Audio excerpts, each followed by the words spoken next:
But the first thing I want to show you is in just the last few months, Democratic Party officials and others on national television laughing at you. I mean, first I'll show you Gruber a few years ago saying, thank God you're stupid, thank God you're low information, because Obamacare does double and triple prices. You had a law which said healthy people are going to pay in. It made explicit that healthy people pay in and sick people get money. It would not have passed.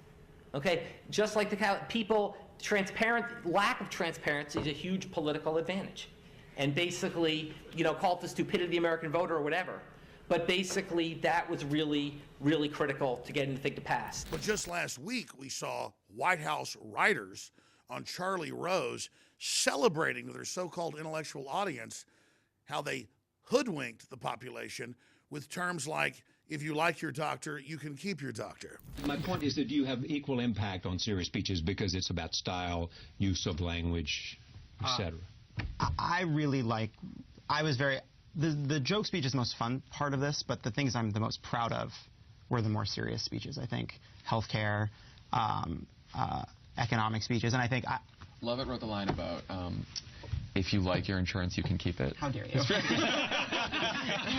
Huge impact. And you know what? It's still true. No. Yeah. And then, of course, we had the head State Department spokesperson laughing at the young college interns that were coming in to learn about the truth and objective reporting. Welcome to the State Department. I think we have some interns in the back. Welcome.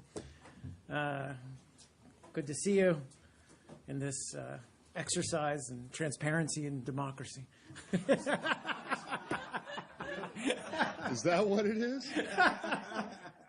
Now, as painful as this is, it's important to understand in psychology and in criminology, throughout history, the minions of the elite are basically groomed and hired and promoted and put in positions of power because they enjoy trampling their fellow citizens, because they enjoy dumbing them down.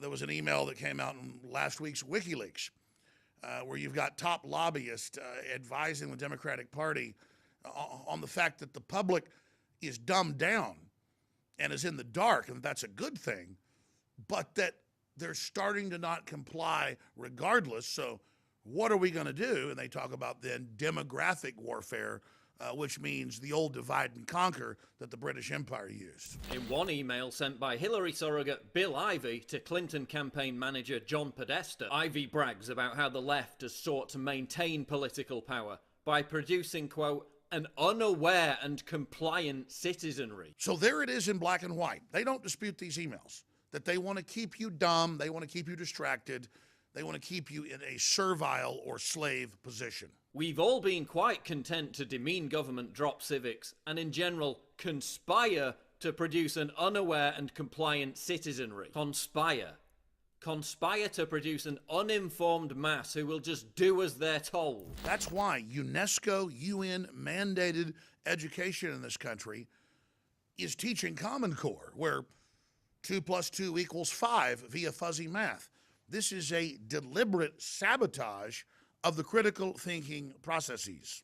The social engineers also brag in white paper after white paper that television is lowering neurological development and actually stopping people from developing the IQs they would have had. The average modern Westerner now has an attention span shorter than a goldfish. So I'm speaking today directly to people who still haven't had their minds completely brainwashed, completely rewired, and basically sabotaged. The reason I first raised Obamacare in this analysis is because it's the model of things to come, a global private corporate tax. Now, I told viewers and listeners it was a global private corporate tax 3 years before the Supreme Court ruled that, because sections of the TPP being negotiated for world government had already been leaked and admitted that that was the plan for the entire globe. But as bad as Obamacare is, it's a small program compared to the larger global governance operation.